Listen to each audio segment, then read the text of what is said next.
Mm. Mm-mm. Mm.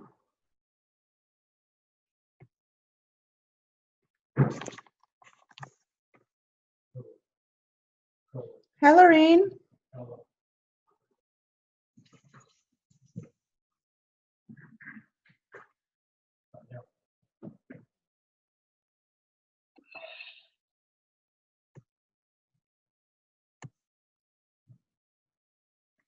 Hi.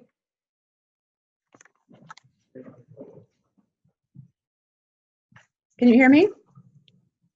Hear me? You're mute. Yeah, can't hear you. Mm-mm. Oh, Oh, you are. there we go. Hi, Mindy. How are you? I'm good. How are you? Good. Good. Looks like we have Lorene, although I can't see you. Vaughn. Is that Vaughn? Mm-hmm. How are you, Vaughn? How's it going? Good. Good.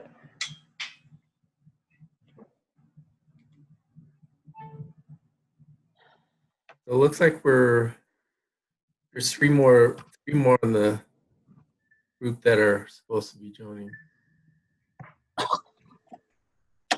Hello. Hi, is that Joe? It is. Joe, how are you? It's Brother Castillo. All right. Just all right? Well, my paper is done, but it was not easy to figure out. But I did it. But I mean, it's done. So basically what I'm saying, I did it, but I've never done it before. It was kind of hard to figure out. I thought mine was done too, Joe, and then I took advantage of Brother Castillo's offer to look it over before we turn it in, and now I realize that I'm not done, and he's probably going to expect more out of me because he sent me all these tips, and so. Yeah, I sent it and had my dad look it over, and he fixed it for me as a rough draft. And so I was going to have Brother Castillo look over it too, just to see before I turn it in tonight. Well, good luck with that. Yes. Or I could just turn it in and, pray, see if he likes it. Hey, Lori Whiting, I am trying to unmute you, but I can't. There you go. There you are. He's unmuted. I was controlling it. You don't want all the noise that's going on here. And looks like we Hi, lost Lori. Lorraine. Hi. So I'll let you guys in on a little secret. I don't say a lot with the first paper. Next week I will. I'll bring up some things and share with you some observations. Share with you some observations. But I found that there's a lot of value in just struggling through it, and not knowing. I mean, like Mindy took advantage of it, and if you did send it to me, I'll just I'll be honest and say, hey, here's what you should do, et cetera. But I do purposely not say a lot about it because I think I get all sorts of questions, and people's personality types come out. Questions they ask me. Mindy, I'm not trying to psychoanalyze you, but people have to know every single step. Others have, different types of questions. But I think you'll find as the weeks go on that there was value in kind of struggling with it. So, Joe, you're not alone. You're not the only one that. And again, I can tell by the questions students ask me, what they're thinking. But again, it's just one of those things that down the road, especially at the end of the semester, you'll say, "Oh, okay." So, Can I send it to you after our meeting? See if it works. Yeah, I'll be more than happy to take a look at it.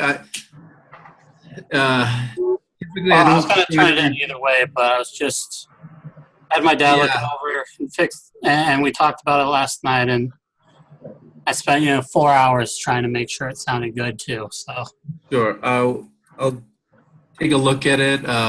Just in the future, Usually, like the day before, it's kind of tough because I want to have enough time to look at it and give some feedback.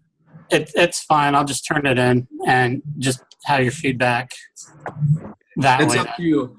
I can squeeze it in, but Well, I mean, if it's not, you don't want to do it. Meaning, it's not what you normally do. I can just turn it in and all right. see what you say later.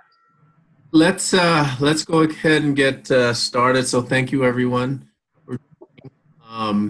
Looks like we're missing Gloria. Did anyone know if she was planning on joining? Okay, well, let's go ahead and get started. Vaughn, would you mind offering an opening prayer? Sure. Dear Heavenly Father, thank you for this day and for the opportunity that we all have to meet together. For this class, please bless that as we do so, that we'll be able to do the things that thou wouldst have us do, and that we can do well in this class together. And I say these things in the name of Jesus Christ. Amen. Amen. All right, thank you, Vaughn. So just a few things before we get started. So this is my favorite part of the class. Every week I'll meet with two groups, and since you guys are group one, I get to meet with you first. But I meet with two groups every week, and it ceases to amaze me how you guys all know this. I mean, just how BYU Idaho works. I mean, especially with the online programs, and how we're able to, you could be literally any place in the world, and where this has been established, and get your degree at an affordable price, and connect with people.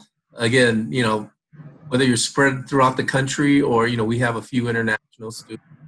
I've had students from Europe, Africa, South America, Central America. It's just amazing that we can all connect this way. And so we're only together for a short time, but I do think this is one of the beneficial parts of the class where you get to interact regardless of where you're located. So anyways, we'll start with that.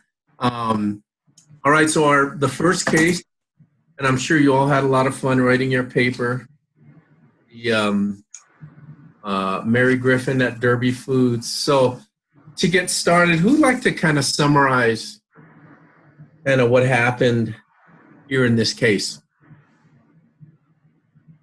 So what I did for mine was I said that he yelled at the production staff because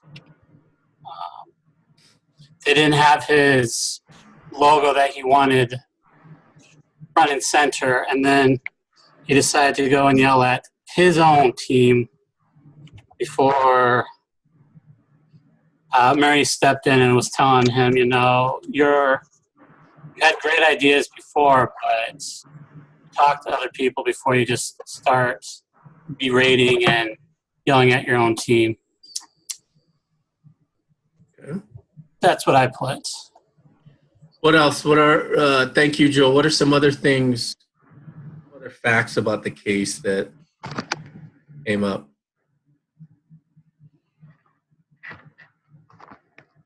It's not the first time this has happened. So we're focusing on the second time, but it is the second time it has happened, and Mary Griffin didn't address it the first time. He has a good reputation. He has a good reputation from the past, but now he's in charge, and now he seems to have a need to push his weight around. Okay. So the first one, we're talking about the group meeting, correct? When there was a presentation? Yes. And the second one was the confrontation on the floor, right, with the production folks, and the production manager goes to complain to Mary, correct? So let's talk about Mary for a moment. What should she do? What should she have done? How did she handle the situation?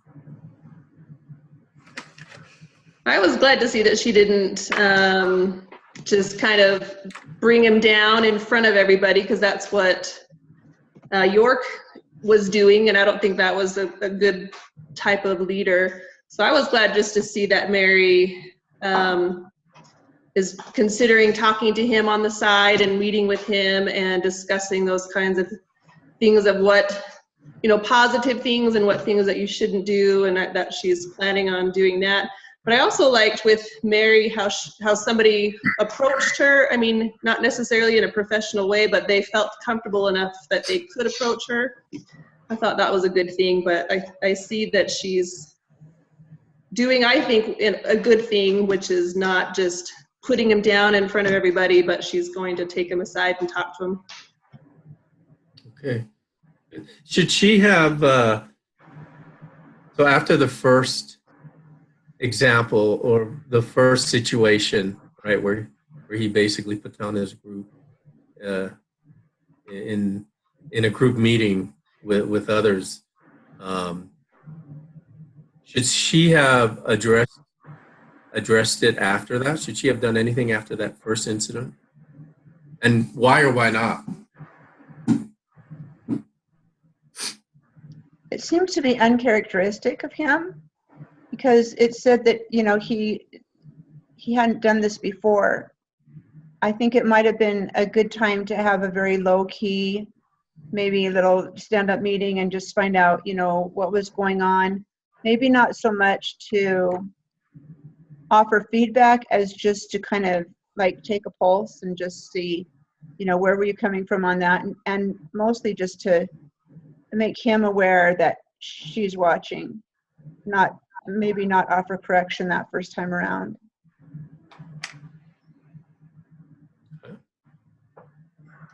Any other thoughts? Thank you, Mindy. Well, the first time it was the floor incident, if I'm reading it correctly, and the second time it was in the group meeting. But the first time, I don't think she knew about it until Shelburne confronted her. So she didn't really know about the first one, from my understanding. But when he yelled at the group meeting, then that's when he confronted Griffin and said, and we need to talk. I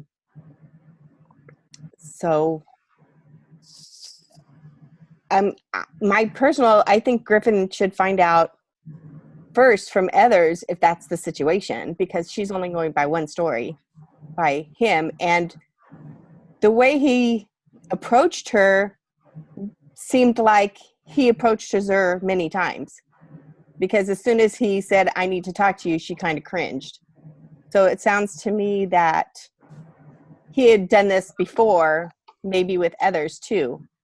So she needs to, my personal thing is she needs to find out if this is what's really happening, because it is out of his character.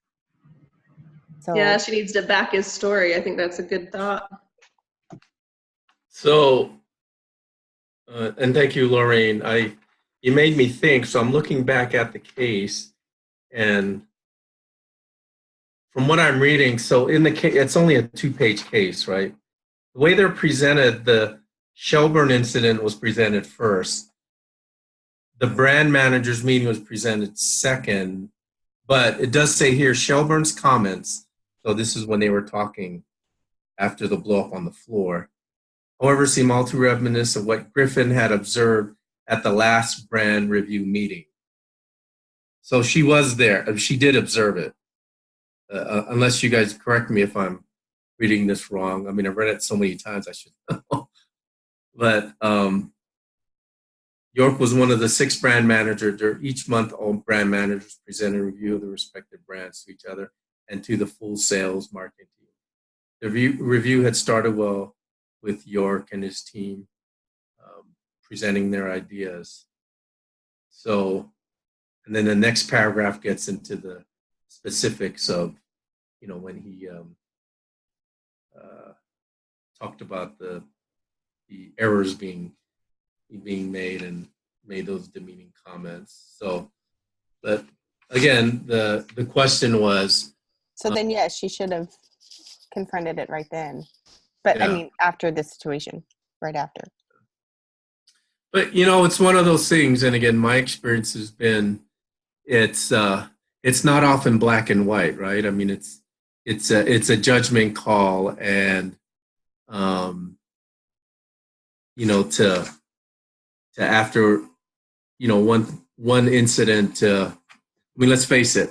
If you've ever been in a leadership position, to give feedback, especially if it's negative feedback, I mean, it's not easy, right? I mean, raise your hand if that's something you just look forward to doing when you wake up in the morning. Say, I got to tell somebody on my team that they didn't do very well, No, right? and that's why I think that she should have just talked to him at that point, the first time, and say, hey, I noticed that, whatever, tell me what was going on. What were you, what was going through your head at that point? And just tell me, just, help me understand, where those comments were coming from, and not to offer correction, but just to, feel out the situation and say, hey, tell me what's going on in your head when you were making those comments.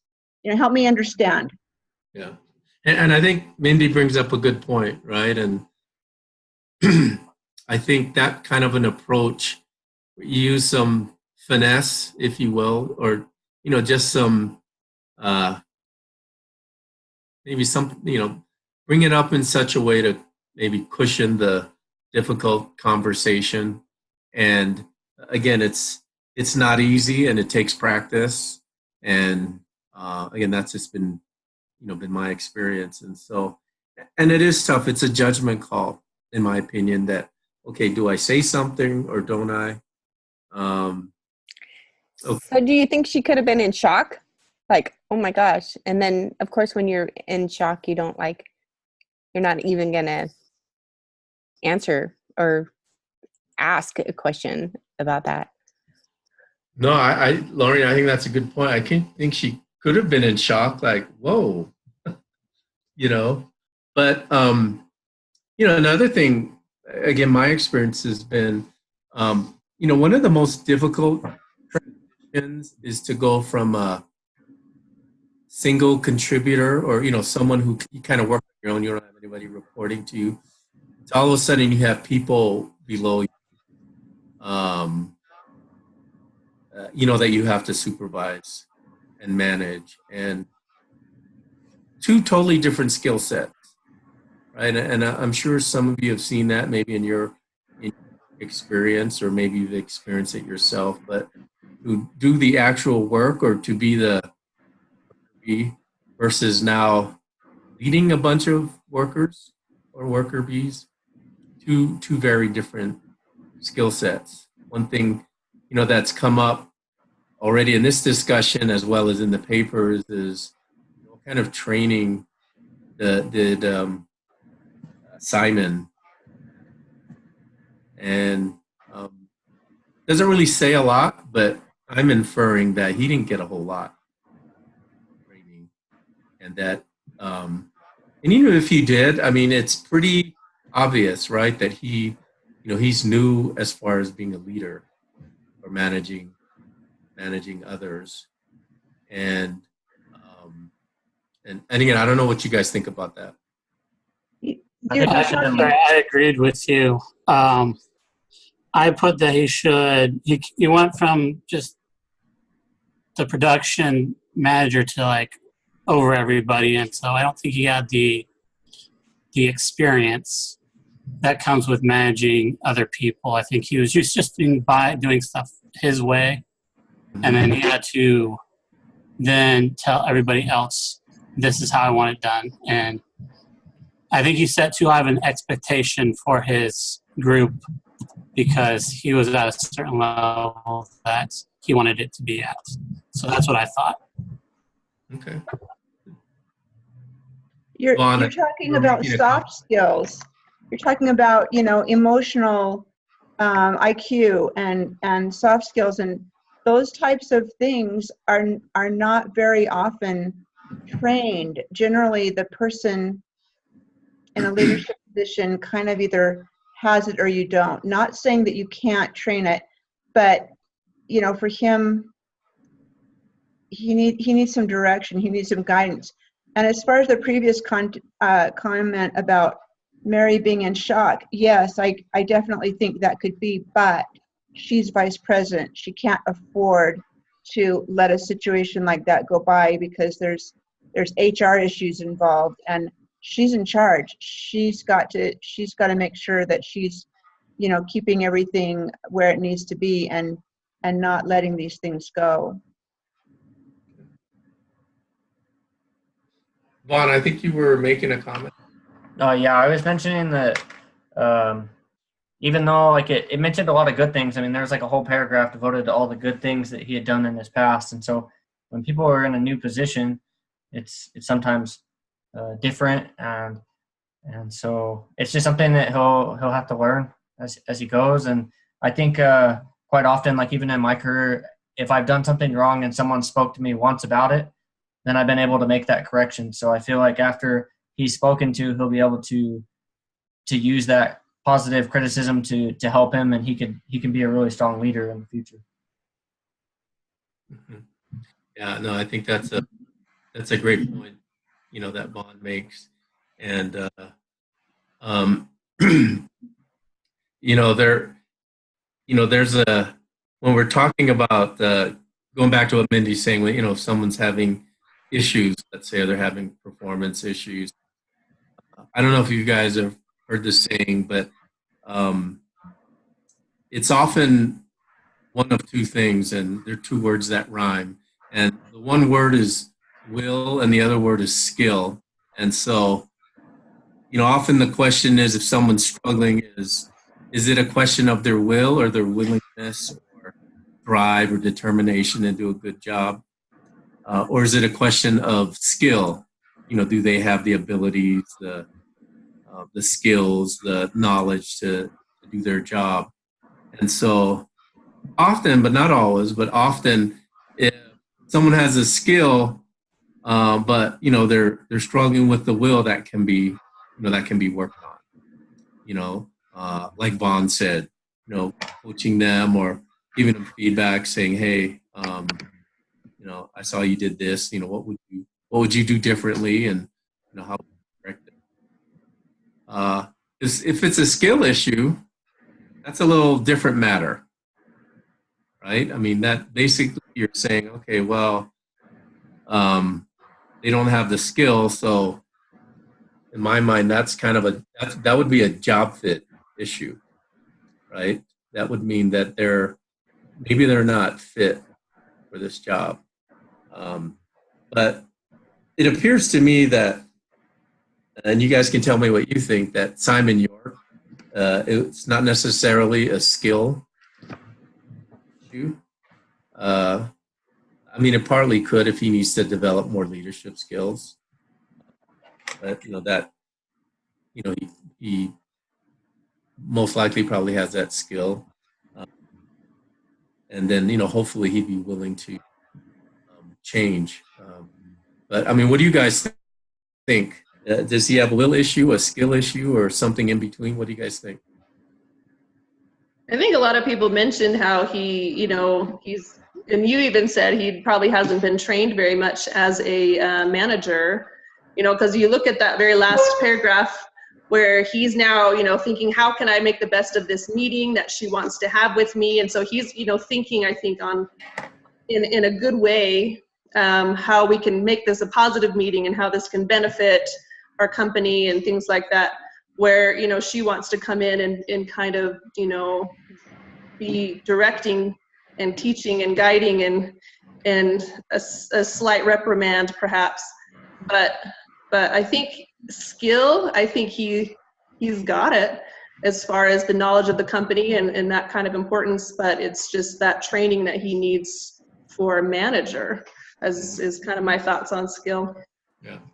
The last sentence is the one that got me, where it says, he said he could use the meeting to discuss how to ensure that the production team delivered on its promises of quality and precision. That's not even his team. Why would he use a meeting to go and find out how to make sure another team is doing what he wants them to do? So to me, I think just that one sentence says there's some skill involved. He thinks he can go into this meeting with Griffin and say, hey, we've got to make this production team step up and do what I want them to do. But York is on the branding team. So did anybody else catch that? And did anybody else think anything about that? Or am I just like overthinking this? That part of the case study kind of frustrated me in general, just because I thought that it mentioned that they didn't really tell him the real purpose behind the meeting even. And so it made him think one way, and he's going to go to that meeting and then they're going to bring up something completely different. And none of those answers that he had pre-thought about are really going to matter. If someone told me to go to a meeting and then they started asking questions that were totally different than what I was told, I'd probably be kind of caught off guard and maybe a little bit upset. So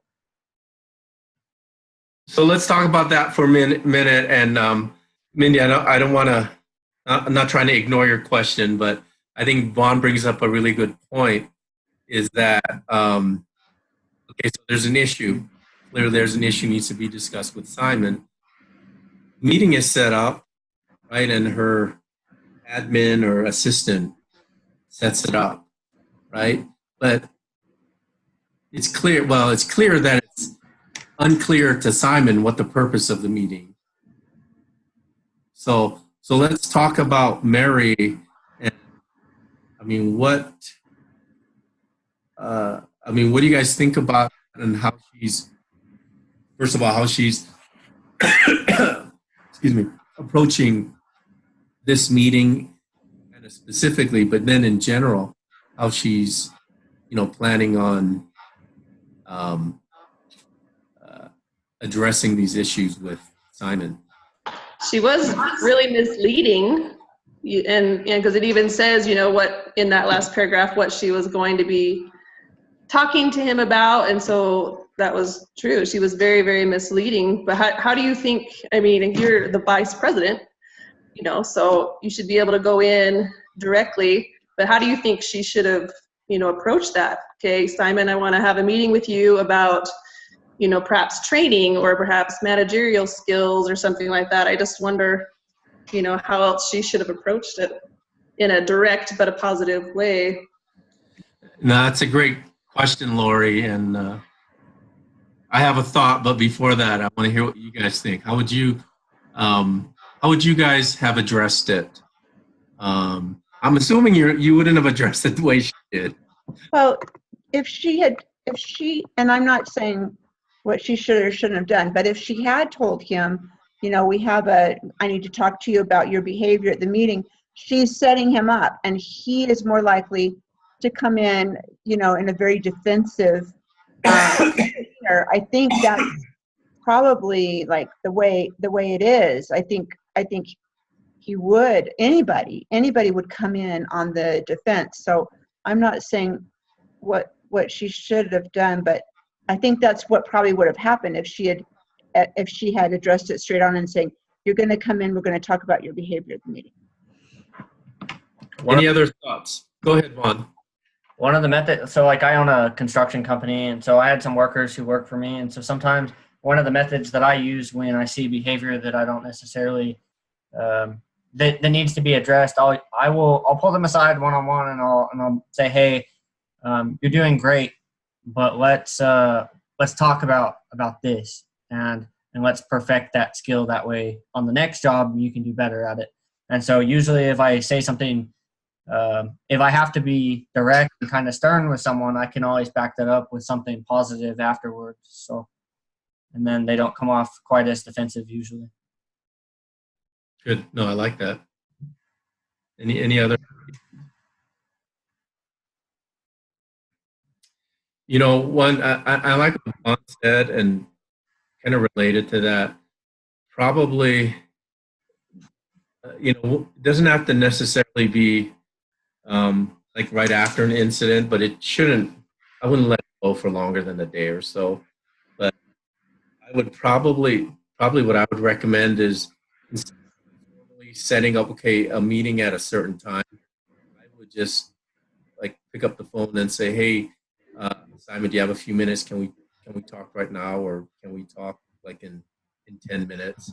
I found that works really well because it's the worst thing I've seen is, like Mindy said, if you kind of told them exactly what you're talking about, but you're not meeting till tomorrow, I mean, for me, I probably wouldn't sleep, and so that's one that's better to maybe have kind of an impromptu meeting, kind of like what Vaughn said, and that way it just kind of happens. They don't have too much time to dwell on it, if that makes sense. But I've seen that. Regardless, even once you're in the meeting, it's still a difficult conversation. It's not an easy one to have. So, all right. Does anyone have a similar example like what maybe Simon went through, where you were, someone provided you some correction, but maybe not in the most effective way? Anybody have a story they'd like to share? No, we're all perfect, Brother Castillo. No one's ever had to correct us. I've never heard that one before. Well, I sort of did with one job I had. I thought I was doing a great job. And not the boss, but I guess the lower manager that was over me pulled me aside and told me, because it snowed, I couldn't go to work, and I called and said I couldn't make it. And he yelled at me saying that I should have been there either way. It didn't matter. And so briefly said, I'm going to let you go, and not too many words. And I gave him slightly a piece of my mind after he said, I'm going to have to let you go, because I didn't think it was very fair for him to say that I'm fired basically because I didn't show up when I gave you a day's notice saying that I can't come in. There's no way I can't get out to go. So it kind of frustrated me there. I let it go after a day or so, but I was very upset with how he handled the situation that way to me. Because I thought he was going to say, you're doing a great job. But he said, you look like you were excited before, but now you look like you don't want to be here anymore, sort of thing. So I'm a little upset with him for that, but that's what it is, I guess, at the time. Yeah. Sorry to hear that. Yeah, not fun. Anybody else have any other stories of maybe remember they said they're all perfect. There's nothing wrong. Yeah. Okay, well, we're done then. So we all have a humility problem. That's what we have. Okay. I know that you guys are perfect. What about one, maybe does anyone have a story where you were corrected, where you felt that, this is motivating, or this is, my manager handled that pretty well, or my supervisor. Anyone have a story like that where you were maybe gently corrected and you thought, you know what? Yeah, I want to do better. Not too long ago, I had an internship about a year ago, and they sent me, my internship was in Washington, D.C., and I'm from Texas. So I'm going all the way across the country to a place that I'm not even really familiar with, doing a job that I really didn't know that much about.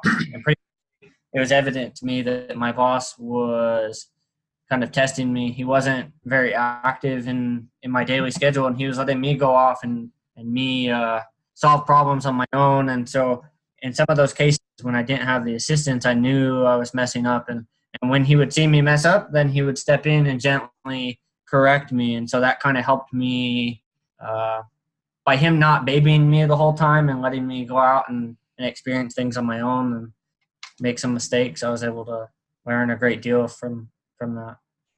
Okay, good. I like that's a great story. So it seemed like you kind of liked having that flexibility, and even though he did correct you, it was in a way that you said, "Oh, that's all right." Oh, good. Yeah. So let's maybe a couple more thoughts. What are some things? What ideas do you guys have as far as if Mary could rewind things, what are some ways she could have handled this situation with Simon better?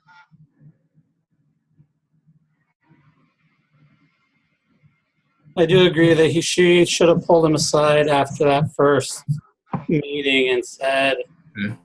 can we talk for a minute about why you are upset, and is there a way we can fix the problem, instead of him yelling at the whole group saying it's all your guys' fault because you were supposed to have it this way and it's not that way. Good. No, I like that. So, from Joe's comment, I think we can glean that timing is important, in situations like this. Even if you let a few days go by, my experience has been that you let a few days go by, the importance lessens, and then what often happens is a similar situation arises, just like with the second situation, right, with York. So the timing is important. What else?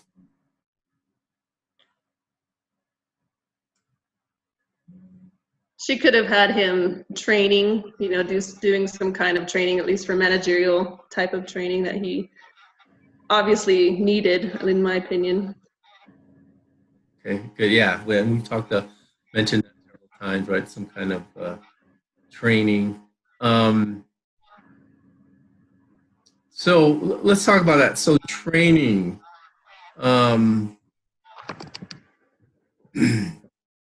So is that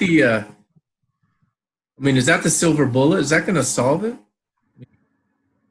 You go to a class, learn a few things. Is he cured after that? You don't know, but how can you not try? Right. You've got to give it a try. If Simon's a valuable employee, then you want to help give him the tools that he'll need to manage his team. It occurred to me while you were talking that he may have never had the opportunity to. He's had opportunities to observe other managers. So I don't know. I think you've got to give training a shot, or you've got to move him. He doesn't know how to manage. You're either going to help him or you're going to move him. So what are you going to do? No, I agree, and that was kind of a trick question. I guess my point I was going to make was, in addition to training, what do you think? So Mary sends him to a class, or he goes to some kind of a training. How can Mary kind of reinforce those things that he learns, or what are some things she can do to kind of cement him that, hey, this is kind of how you need to behave, or this is going to help you as you manage others in your department? Well, I put I think she should, I said every month or every, just sit down with them and say, how's your managing skills going, or how's this class going? Are you going to learn to put this into the way you're going to help your team succeed, instead of just yelling at them, saying, I guess, upsetting them, making them feel like, why should I even talk to you or help you, because you're just going to yell at me again. So Yeah. I think, that's why I think if she had a little meeting with him, maybe not every month, but, every once in a while, and say, how's it going? Do you need any help with anything, sort of? No, I agree, and I think, to me, this is a kind of every manager should be doing this, every supervisor. So, regular one-on-one meetings, with their employees, and so she should, and again, whether it's every other week or every week, or to me, once a month is probably not enough. But I think regular meetings where you're talking about performance, talking about goals, those those really need to happen. And so I get it doesn't spell it out here, but I get the impression from reading this case that they're probably not meeting on a regular basis. There'd be just certain things that she would have picked up on. Well, it sounds to me like she needs a meeting in general with all the managers, because Shelbourne didn't confront him either, and he's supposed to be a manager. If somebody was yelling at my employees, because it was his employees that he yelled at, right? Mm-hmm. I think I would have confronted that manager myself instead of going above and talk to him. Why are you yelling at my employees? If you have a problem, talk to me. So it sounds like neither one of the managers have managerial skills. Yeah, no, and that's you bring up a good point. I mean, in addition to just regular like formal meetings, you get in 5 minutes learn so much about just by walking around and talking to a few people and say, how's it going? And hey, how did that meeting go? And my experience has been is most likely people, something going on, will probably share with you what's going on, especially if it's something that's an issue that people do like to share that. Okay, so next question. So what about Simon? What's his responsibility in all of this? What can he do differently? And let me add something. And so you're all reading the 7 Habits book now, right? So one of the things with your cases, especially, is you're asked to present evidence of any points you're trying to make or your analysis. And just so you know, that is something that I look at closely. Is going to make a point. If you just say, well, Simon should do this, you really got to explain to me why. Well, why should he do that? So why should he go to training? What's the benefit? Just think of Brother Costello saying, why do I care? Why should I care if I'm reading this? Does that make sense? Because we can really kind of make any point we want, but to have credibility, you have to be able to back it up, so to speak. And if you notice on the rubric, it does say, get that A.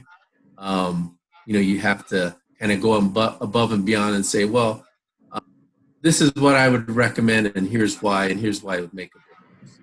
So going back to my question, think about Simon. Think about some of the reading you've done so far in the 7 Habits. Is there anything there, as you see that what he's struggling with, that he could improve on just by some of the things that you've learned in reading the 7 Habits book? I think at this point, he doesn't even realize there's a problem. He's had these outbursts twice. No one has stopped him. No one has said anything to him. So at this point, he thinks everything is just fine. But once he talks to Griffin, provided she does give him some worthwhile feedback, it's his responsibility to follow through on it, to ask the right questions, to find out exactly, what the problem is, as is seen by the vice president, and then to move forward and figure out what he can do to correct it, whether it's on his own or through company training or what. I mean, we all have that responsibility. We have to take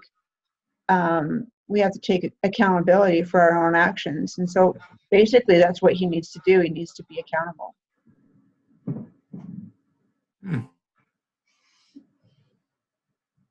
Good.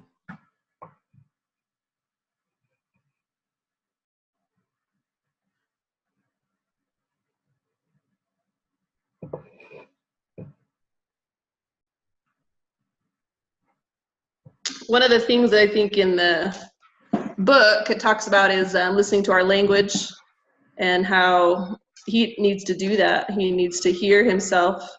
Just like Mindy was saying, I don't think he's realizing, that these outbursts are really affecting the people, the circle that he's in, and that kind of a thing. He needs to really look internally a little bit. Perhaps he's, feeling like he isn't qualified, but he won't admit that to be this manager, and so he's trying to really take action in too strong of a way.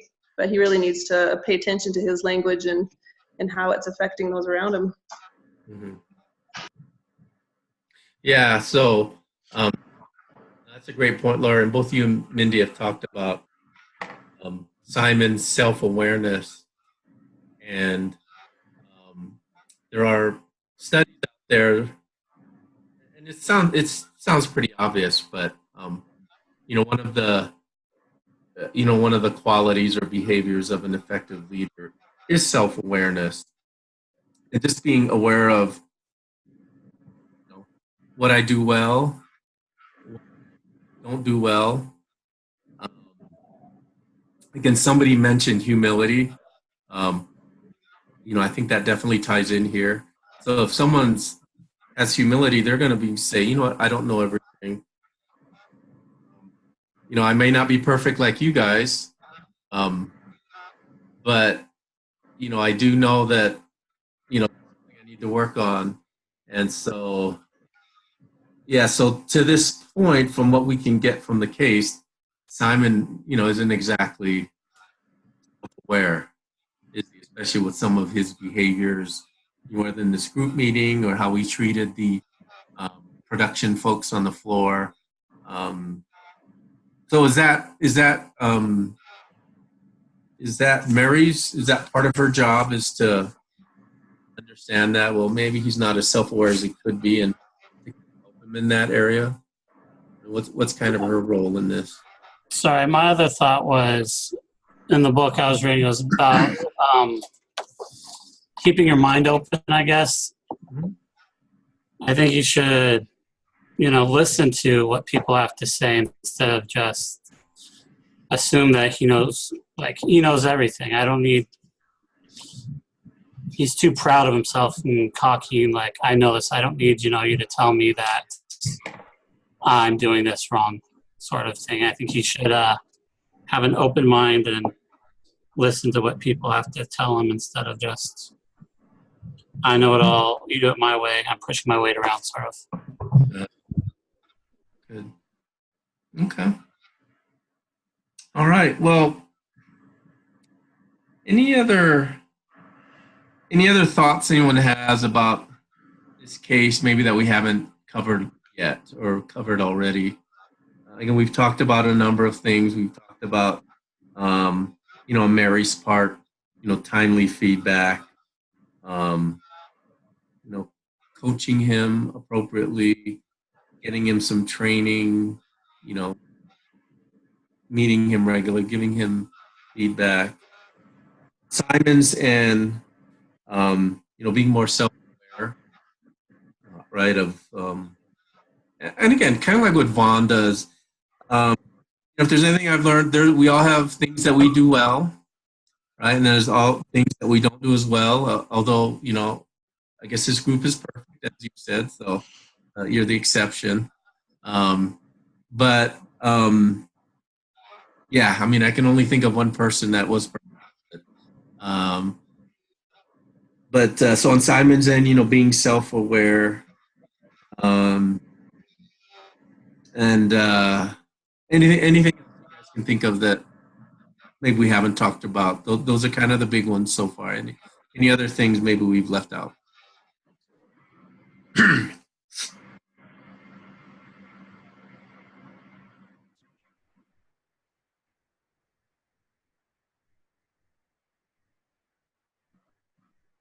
I think that covers everything that we talked about.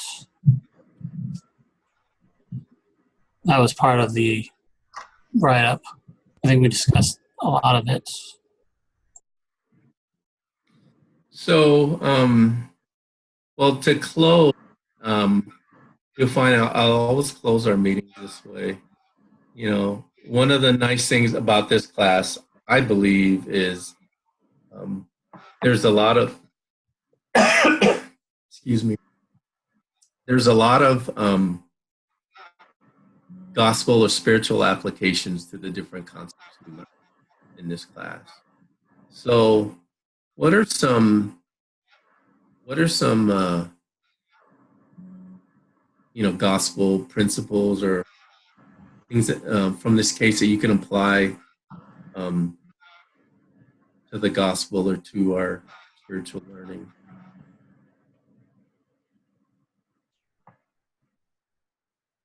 Maybe that Simon could take criticism, all right, and be humbled by what Mary tells him instead of him thinking he's knows everything. Basically, what I've said. Okay. So, being humble or having humility. Okay, that's a great point. I think leading with love, helping those to and strengthening those around you, just like our Father in heaven does, being able to keep communications open and to not burn any bridges, kind of a thing. I liked what Vaughn brought up about his experience with his job when he went to DC and how he was just kind of left to go to work. And then anytime he made a mistake, he was corrected. I think that's truly how the Holy Ghost works also. We're left to be tested and to be strengthened and to make mistakes, but the Holy Ghost will always help strengthen us and guide us back onto the path if we fall. Good. No, it's great.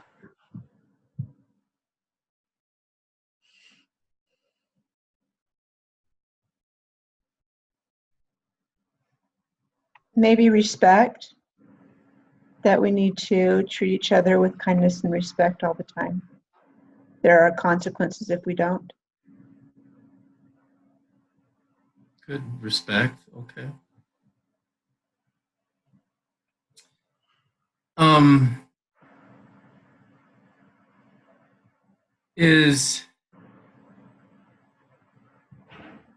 How do I want to ask this question?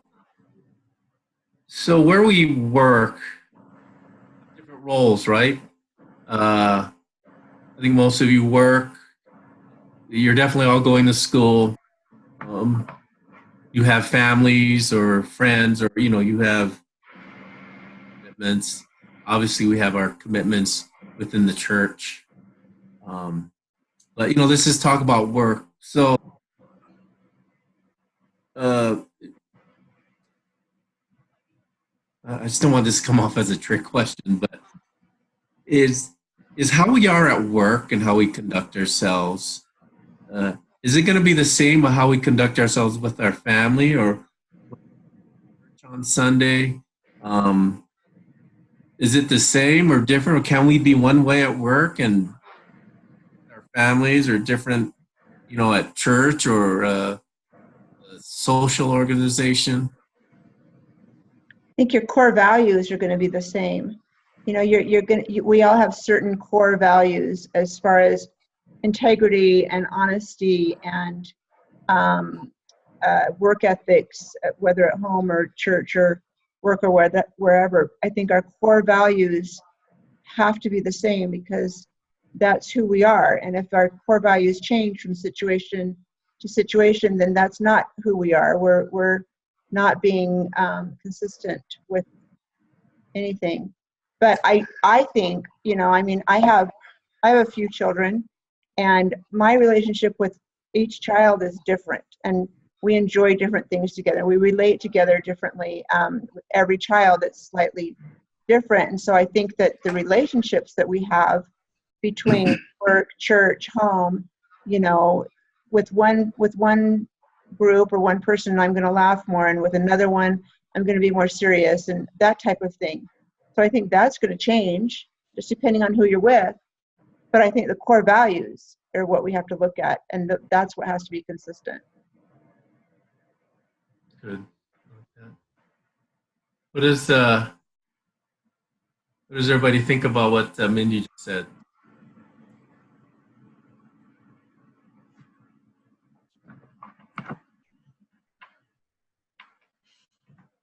I think that on a day-to-day basis, it's important, especially like while I'm at work, that my core values remain the same. And I also feel like it's important for me to address situations in the same ways as well. That way, people realize that this is the way that he'll react when I do this, and then they can learn from that. I think you guys are exactly right. And just to close, I'll share a quick story. I was at this training. It was a leadership training, and we had a similar discussion about, how you show up or behave at work versus at home. And it was a really good discussion. And this one gentleman stood up and he said, I can turn it off and on. I'm different at work than I am at home. And, this is what I do when I'm at work. This is what I do when I'm at home. And all of a sudden he just stopped talking. And he didn't say anything, but you could tell by the look on his face, it's like he had this revelation or this epiphany that, and he kind of stared, he kind of was lost in thoughts, and kind of looked down, and he didn't say anything, and then he kind of looked up again, and he says, I think I got to rethink some things. And then he sat down. But it was just one of those moments where I think everybody kind of knew, because we had kind of talked about core values and doing things, and he was taking a different view, but then realized that, maybe that's not, not the best way to be. So, anyways, guys, thank you. That's very good discussion. Appreciate your time. Again, hope you find as much value out of these meetings as I do. I have a question too. Yeah, go ahead. Castile, you said that our groups should meet on Wednesday and Thursday, but this group started off all wanting to get together on Tuesday. So is that problematic in your eyes, or is that just kind of a determination that we need to make as a group? So, I mentioned in the email I sent yesterday, hopefully you all read it, but I did say that usually groups meet on Wednesdays and Thursdays, but I realized that because of schedules that might not be possible. I haven't met a group that wants to meet on a Friday or a Saturday, and Mondays are usually out as well. And so what I said in the email was, as you guys understand that Tuesdays are when papers are due, and so if you guys are okay meeting on Tuesdays, knowing that your papers are due, that's fine. And that's basically what I said in the email. As long as you guys agree and are okay with it, I don't have a problem with it. I've had groups meet on Tuesday, and again, that's just because, like you guys, that's the only time they could meet. But so, does that make sense? So are the rest of you good on Tuesdays or not good on Tuesdays? I'd prefer Tuesday. I'm fine with whatever. I go with the flow, so whatever is decided, that's fine with me. Okay, I'm good on Tuesday. great. How about you, Tuesday Vaughn? works with me. Tuesdays work pretty well. Wednesday and Thursday are a little more difficult due to work constraints, but I can make Tuesdays between 7 and 8 usually work. Let's do Tuesday then, and I've set up the Zoom meeting for this time, and I don't mind doing it again for next time. I can lead next time, and then so we don't take Brother Castillo's time, maybe we can fill in the rotation sheet next time. Is that okay with you, Brother Castillo, if we discuss that in our next meeting as far as the rotation for who's going to be the group leader? Do you need to have that rotation this Yeah, week? I need it. It's due. Okay. I think Do this it's week. I think Okay. it's Friday at 11. But yeah, if you guys just want to stick around for a few minutes, and Yeah. week 3 is done. You just have to fill in the rest, except there's 1 week. I think it's week 11 that you don't meet, but it's on there. But just so you know, but on the last week, when your projects are due, you do meet on that week because you meet as a group and share your findings, but that's not on the list. But I don't make the list. That's something the school makes. So it's just easier to let you know that week or before that week that meeting then. But not usually a big deal. By then, you guys are always communicating and someone will just set the meeting up.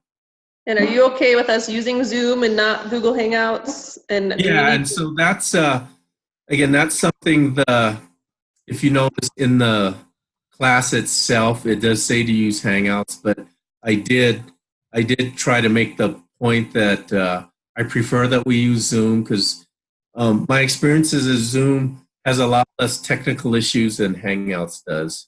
So I don't know if that's been your guys' experience, but that's kind of different from what the online instruction says about using Hangouts, which it's interesting, right? HOA, I think it's called HOA because Hangout meeting, but it's actually on Zoom. So, Lori, the answer is yes. I do prefer that you guys use Zoom because awesome. we haven't had any glitches here from what I can see. So. Yeah. Then we need to post that link to the discussion board, it looks like. So after Mindy, you get it, you'll have to copy that link and then post it to the discussion board. And is it just the discussion board, I guess, in week 3? Yeah, and so typically whoever the leader is, usually leads the meeting, unless I'm in the meeting, leads the meeting, records it, and then just posts the discussion board. Particularly for like you had one person that wasn't able to be here, so hopefully, she will watch it and comment on it. So. Are we Yeah. required to comment on the other people's meetings? No. Okay. If you guys are okay, then if you don't mind if I just put a rotation down for our group leaders, and then I guess, are you guys okay if I just do that? And we can turn it in? I'd prefer next week or the week after. For week 9 and 10, I'll be away. I'll hopefully be able to join, but I'm not going to be home. It'd be easier for me to not do 9 or 10. Okay, so why don't I be first and then you can be next? Okay. Is that okay? Yeah, and are you just going to send out that link, or are we just going to use that same link? No, Okay. yeah, I can send it out. And then I'll post this on tonight too. Who wants to be after Lori? Hey, I'm fine Mindy, with why don't we, can we just have a closing prayer and then I'll drop off and I'll let you guys take care of business. So appreciate that. I was going to say that Gloria, I read her email right here. It was saying that she was meeting with another group at 8:30, so she wanted to know if we could meet at 6:30 Mountain Time. That works for her. on Okay. Tuesday. So that's why she's not here. We'll I'm just, saying that's why she's not here. let's close and then we'll let Brother Castillo go and we can finish up. Okay. Lori, would you mind offering the closing prayer, please? I'd love to, thanks. Our Father in heaven, we do thank thee for this opportunity we have had to meet together in this business class, to get to know one another, to discuss this case and be able to be edified with one another's thoughts. Especially thankful for Brother Castillo and his time and effort in helping us to do this and work through this process. We thank thee for the guidance of the Spirit and for the opportunity for this education. We pray now to do our best to understand what we are being taught and be able to push forward and grow in knowledge and strength. We are grateful for all of thy blessings and ask for the Spirit to be with each of us now. And this we say in the name of Jesus Christ. Amen. Amen. Okay, All see right, you, Brother thank you. Castillo. All right. Hey, before I leave, since you have me, any other questions I can answer for you? Okay, you guys are Should I perfect. just wait and should I just wait and just put my paper in, or should I have you actually look? I mean, would it be a waste of time for me just to do that since it's so late? I tell you I what, had my Joe. dad look it over and some other people look it over before, so that's why I'm Well, saying I that tell I'll you just what. kind of turn it in. I'll tell you what. I'll leave that up to you. Normally, it's kind of late because people are working on them. But if you want to send it to me, I'll take a look at it. I would just ask in the future, if you could do it like Yeah, I can do it earlier. earlier I in the got week. you. Don't worry, I got you. Okay. All right. Thanks, everyone. Thanks, see ya. Bye.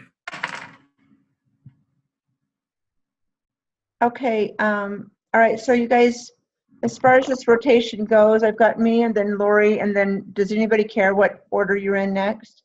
We could always trade too. I'm fine with whenever. I'm a little nervous. I don't even know like how y'all sent the link out or how y'all even got to that point. But I don't can for mind. Sure. I don't mind doing the meetings, that part of it. I don't mind at all sending out the link and then, Sending out yeah, the link. Okay. and then posting the link. I don't Then mind. that's fine. I will be happy to lead whenever. That was the only part I was a little confused about. So. Okay, so why don't we do Mindy, Lori, Vaughn, Joe, and Laureen? Is that okay? And I think really all it is just, taking lead and asking the questions and having the discussion and that kind of a thing. Is there, how many of us are in the group total? Well, if we've got Gloria, we've got 6. There's 6. And You can I'm put me wondering, on 12. Put me on less than 12 also, because a couple of us will have to do it twice. right, the ones at the beginning will have to do it twice. I don't want to commit to 9 or 10, and just in case. Yeah, of course. So let's see. Gloria says she's got another meeting at 8:30. If we can commit to keeping this meeting to under an hour, then hopefully she's okay.